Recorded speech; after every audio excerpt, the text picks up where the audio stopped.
तो आज मैं आप लोगों के लिए मार्शल मास्टर के लेटेस्ट एपिसोड को लेकर आ गया हूं। तो मुझे उम्मीद है कि आप लोगों को ये एपिसोड पसंद आएगा। तो प्लीज आप लोग वीडियो को लाइक कर दीजिएगा और अगर आप लोगों ने अभी तक इसके पिछले पार्ट को नहीं देखा है तो जाकर इसे भी देख लीजिएगा।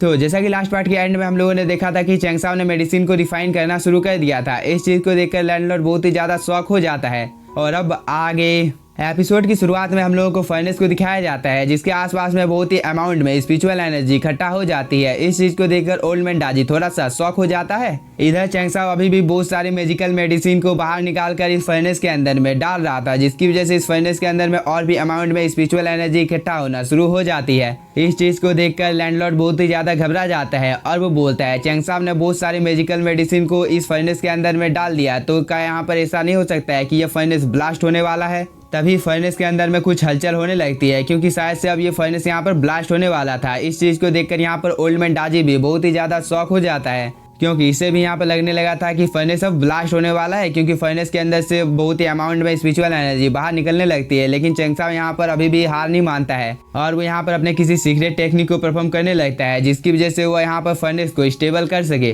साथ ही चेंग साओ यहाँ पर ब्लू लोटस फ्लेम की पावर का भी यूज करने लगता है जिसकी वजह से फर्नेस के इर्द गिर्द में ब्लू लोटस फ्लेम का स्पिरिचुअल रूप क्रिएट हो जाता है जो कि दिखने से बहुत ही ज्यादा कूल लग रहा था। और इस चीज की वजह से चेंग साओ के आसपास में भी बहुत ही अमाउंट में स्पिरिचुअल एनर्जी आ जाती है और चेंग साओ यहाँ पर कुछ देर मेहनत करने के बाद फाइनली फर्नेस को स्टेबल कर लेता है। इस चीज को देखकर लैंडलॉर्ड थोड़ा सा शॉक होता है और वो बोलता है फाइनली चेंग साओ ने यहाँ पर इस फर्नेस को स्टेबल कर लिया, जो कि यहाँ पर कुछ देर पहले ब्लास्ट होने वाला था। तो आखिरकार ये बच्चा है कौन। इधर हम चेंग साओ को देखते हैं जिसकी बॉडी के अंदर से अभी भी बहुत ही अमाउंट में स्पिरिचुअल एनर्जी बाहर निकल रही थी, लेकिन वो इस चीज को डिसअपियर कर फर्नेस को नीचे लेकर आ जाता है क्योंकि अब उसने फर्नेस को स्टेबल कर लिया था। इसके बाद चेंग साओ यहाँ पर एक राहत की सांस लेता है क्योंकि यहाँ पर उसने बहुत ही ज्यादा मेहनत की थी, तब जाकर इसने इस फर्नेस को स्टेबल कर पाया था। और चेंग साओ बोलता है फाइनली इतनी ज्यादा मेहनत करने के बाद मैंने इस चीज को कर लिया है, लेकिन यह चीज अभी भी बहुत ही ज्यादा मुश्किल होने वाली है। मुझे पता है कि अब रिफाइनिंग स्लो अवस्था में आ चुकी है, इसलिए अब मुझे अपना अगला कदम उठाना चाहिए।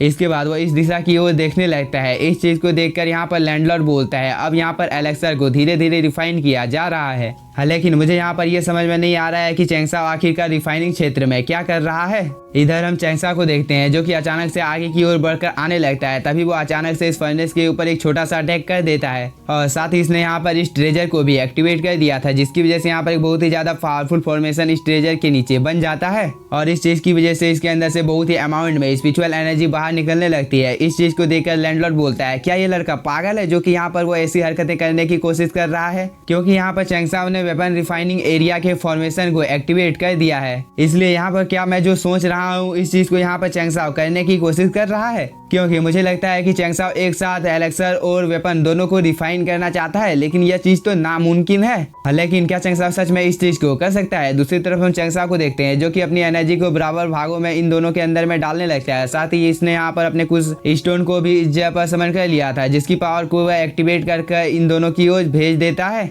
जो कि बहुत ही तेजी के साथ वेपन फॉर्मेशन के पास जाकर रुक जाता है और ये पर्पल क्रिस्टल के अंदर से एनर्जी बाहर निकलने लगती है। इसके बाद चेंग साओ यहाँ पर अपने सीक्रेट हैंड साइन को बनाने लगता है जिसकी वजह से यहाँ पर जितने भी पर्पल क्रिस्टल होते हैं वो सभी एक्टिवेट हो जाते हैं, जिसकी वजह से इस फॉर्मेशन के अंदर से बहुत ही अमाउंट में स्पिरिचुअल एनर्जी बाहर निकलने लगती है। और साथ ही चेंग साओ ने यहाँ पर गोल्डन डिवाइन क्रिस्टल सूत्रा को भी अपेयर कर लिया था जो कि इस फॉर्मेशन के पास आ जाता है। इस चीज को देखकर लैंडलॉर्ड की आंखें फटी की फटी रह जाती है और वो बोलता है यह तो एक 8 लेवल का ट्रेजर है जो कि बहुत ही ज्यादा रेयर है। आखिरकार यह चीज इस लड़की के पास क्या कर रही है। और मुझे लगता है कि चेंग साओ यहाँ पर इस चीज को रिफाइन करने की कोशिश कर रहा है। इधर हम चेंग साओ को देखते हैं जिसने यहाँ पर अपने मिस्टीरियस स्वॉर्ड को अपेयर कर लिया था जो कि दिखने से बहुत ही ज्यादा पावरफुल लग रहा था। तभी चेंग साओ एक स्लैश अटैक इस वेपन फॉर्मेशन के ऊपर कर देता है जो कि सीधे जाकर गोल्डन क्रिस्टल के साथ टकरा जाता है, जिसकी वजह से यहाँ पर गोल्डन क्रिस्टल के बहुत सारे टुकड़े हो जाते हैं। इसके बाद यहाँ पर जितनी भी स्पिरिचुअल एनर्जी होती है वो सभी बहुत ही तेजी के साथ गोल्डन क्रिस्टल के अंदर में जाने लगती है। इस चीज को देखकर ओल्ड मैन डाजी और यहाँ पर लैंडलॉर्ड बहुत ही ज्यादा शॉक हो जाते हैं। दूसरी तरफ चेंग साओ अभी भी रिफाइनिंग के प्रोसेस को कंटिन्यू करते हुए यहाँ पर बहुत सारे पर्पल स्टोन को अपेयर कर लेता है और उसे यहाँ पर उस गोल्डन क्रिस्टल के पास भेज देता है।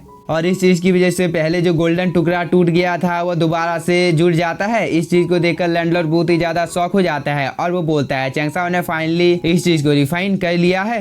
इधर चैंगसाओ ने इस गोल्डन क्रिस्टल को एक्टिवेट कर दिया था, जिसकी वजह से इसके अंदर से बहुत ही अमाउंट में थंडर की एनर्जी बाहर निकलने लगती है और इस चीज की वजह से यहाँ पर बहुत सारे वेपन तैयार हो जाते हैं जो कि दिखने से बहुत ही ज्यादा पावरफुल लग रहे थे।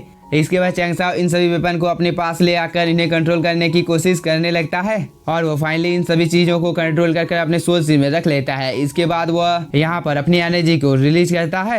साथ ही यहाँ पर चैंगसाओ ने एलेक्सर को अब रिफाइन करने का फैसला कर लिया था, इसलिए वो यहाँ पर एक 8 लेवल के ग्रास को अपेयर कर लेता है और उसे फर्नेस के अंदर में डाल देता है, जिसे देखकर लैंडलॉर्ड बहुत ही ज्यादा शॉक हो जाता है और वो बोलता है ये तो एक 8 लेवल का मेडिसिन था जिसे फाइनली यहाँ पर चैंगसाओ ने फर्नेस के अंदर में डाल दिया है। और अब मुझे यहाँ पर समझ में नहीं आ रहा है कि आखिरकार चैंगसाओ जब किस तरह के एलेक्सर को रिफाइन करने की कोशिश कर रहा है। दूसरी तरफ हम फर्नेस को देखते हैं जिसमें कुछ हलचल होने लगती है क्योंकि अब वो ब्लास्ट होने वाला था। इस चीज को देखकर लैंडलॉर्ड बहुत ही ज्यादा शॉक हो जाता है और वो बोलता है ये अच्छा नहीं हुआ है, लेकिन चैंगसाओ यहाँ पर दोबारा से फर्नेस को स्टेबल करने की कोशिश करने लगता है और इसलिए उसने यहाँ पर एक बहुत ही ज्यादा पावरफुल फॉर्मेशन को एक्टिवेट कर लिया था, जिससे वो इस फर्नेस के ऊपर अटैक कर देता है, जिसकी वजह से फर्नेस दोबारा से स्टेबल हो जाता है और अब फर्नेस बिल्कुल शांत हो गया था। मतलब चैंगसाओ ने यहाँ पर फाइनली इस एलेक्सर को भी सक्सेसफुली रिफाइन कर लिया है। दूसरी तरफ हम लोगों को लैंडलॉर्ड को दिखाया जाता है जो कि बोलता है चैंगसाओ ने इस एलेक्सर को रिफाइन कर लिया है और उसकी सुगंध सच में बहुत ही ज्यादा मस्त है। इस चीज को देखकर ओल्ड मैन डाजी बहुत ही ज्यादा एक्साइटेड हो जाता है क्योंकि इस एलेक्सर ने यहाँ पर ओल्ड मैन डाजी की बीमारी को ठीक करना भी शुरू कर दिया था, इसलिए अब ओल्ड मैन डाजी को लगने लगता है कि अब उसकी बीमारी को ठीक किया जा सकता है। इधर हम चैंगसाओ को देखते हैं जो कि अपने हाथों में एनर्जी को इकट्ठा कर अपने उंगली में ले आता है और उससे वो इस फर्नेस के ऊपर अटैक कर देता है, जिसकी वजह से फर्नेस के आसपास में बहुत ही अमाउंट में स्पिरिचुअल एनर्जी आ जाती है। इस चीज को देखकर लैंडलॉर्ड बहुत ही ज्यादा शॉक हो जाता है और वो बोलता है आखिरकार यह किस तरह का रॉयल मेडिसिन है।